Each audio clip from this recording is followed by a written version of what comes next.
అందరికీ నమస్కారం. 1995లో పార్టీని కాపాడిన తండ్రికి, 2024లో ఓ రాక్షసుడి నుండి రాష్ట్రాన్ని కాపాడిన తనయుడికి ధన్యవాదాలు. శతకోటి వందనాలు.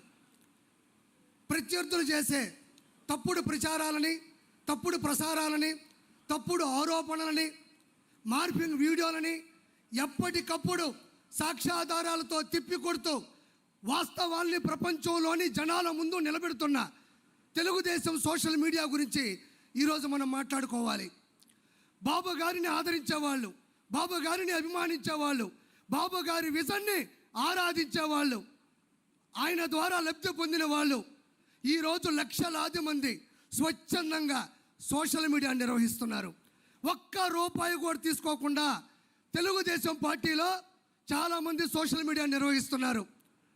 వాళ్ళు వాళ్ళ పని చేసుకుంటూనే ప్రత్యేకమైన సమయాన్ని కేటాయించుకుంటూ దినచర్యలో భాగంగా కొంతమంది అయితే మాకు ఒక్క రూపాయి కూడా వాళ్ళు ఇవ్వక్కర్లేదు, బాబు గారి ద్వారా 2 లక్షల రూపాయలు నేను ఈరోజు వర్క్ ఫ్రమ్ హోమ్ ద్వారా సంపాదించుకుంటున్నాను, ఆయన చేసిన మంచి వల్ల నేను బాగుపడ్డాను, నా మాట ఈ ప్రపంచానికి మంచిగా వెళ్ళాలి అని చెప్పుకునే వాళ్ళు ఎంతమందో చాలామంది ఉన్నారు.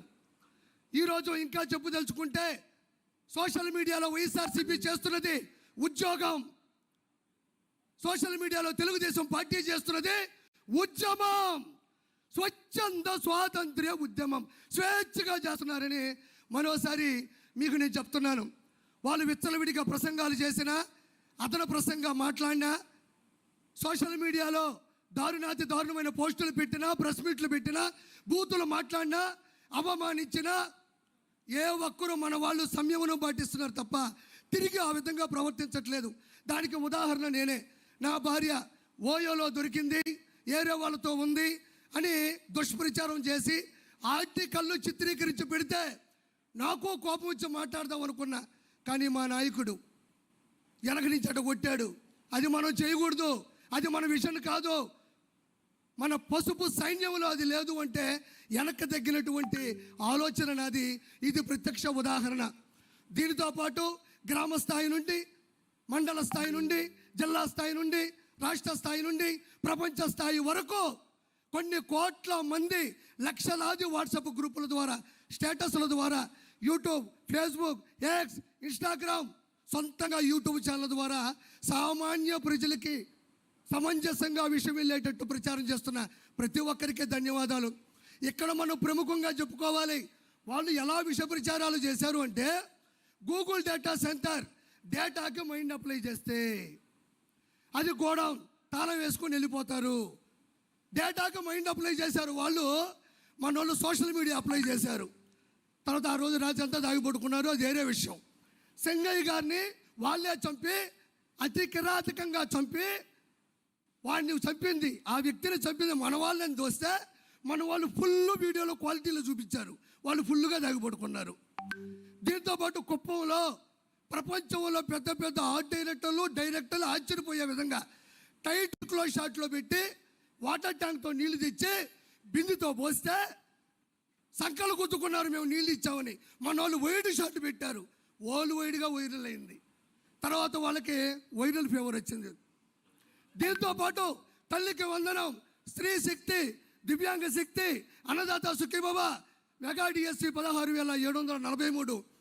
దీంతోపాటు విజయవాడ వరదలు, మంతా తుఫాను, ఒకటి కాదు నాయన, బాబు గారు అక్కడ ఇచ్చారు అంటే రెడీగా ఉంటారు. జులై సినిమాలో బ్రహ్మానందంగా దొరికిపోతూ ఉంటారు. అది వాళ్ళ ప్రత్యేకత. నేను ఇక్కడ ఇంకో గొప్ప విషయం చెప్పాలి. అన్న లోకేష్ అన్న కూడా వచ్చాడు. సార్, చాలామంది ఎన్నిసార్లు ఈ విషయం చెప్పారు నాకు తెలియదు, కానీ అప్పట్లోనే ప్యాన్ ఇండియా సినిమా ఒకే ఒక్కడు. ఆ ఒకే ఒక్కడు సినిమా తీసింది ఇన్స్పిరేషన్ నారా చంద్రబాబు నాయుడు గారు. ఎంతమంది చెప్పారో నాకు తెలియదు. ఇది శంకర్ గారు, ప్రొడ్యూసర్ గారు, అప్పుడు డిస్ట్రిబ్యూటర్లు, ఎగ్జిబ్యూటర్లు చెప్పినటువంటి సత్యం. ఆ సినిమా ఒకే ఒక్కడు.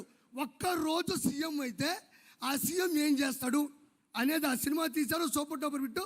తమిళ వాళ్ళు చిత్రీకరించిన సినిమా ఇన్స్పైర్డ్ బై సార్. అయితే నేను ఎందుకు చెప్పానంటే, ఈరోజు నారా లోకేష్ గారు మేము సోషల్ మీడియా ద్వారా ప్రతి ఒక్క విషయాన్ని మేము తొక్కి తోస్తుంటే మేము చేస్తున్నాం సోషల్ మీడియా, కానీ అది పూర్తయితే ఆ ప్రక్రియ పైకి వెళ్తే చాలా ఆనందంగా ఉంటుంది. ఈరోజు పునర్విక కావచ్చు, అదే స్కూల్లో అన్నం బాగా లేకపోతే కావచ్చు, లేదంటే ఇతర దేశాల్లో బానిసత్వంలో నలిగిపోతున్న విషయాన్ని కావచ్చు, మేము అలా తోస్తే రెడీగా ఉంటారు నారా లోకేష్ గారు. అలా రావడం బుద్ధి అంటే మేము ఏం చేసినా సపోర్ట్ చేస్తున్నారు. ఎందుకనంటే ఒక్క రోజులో సీఎం అయినటువంటి హీరో అర్జున్ గారు ఎలా చేశారో సేమ్ ఈరోజు నారా లోకేష్ గారు వచ్చినట్టు పరిష్కరించు వెళ్ళిపోతున్నారు. ప్రతి ఒక్కరి దగ్గర మొబైల్ ఉంది.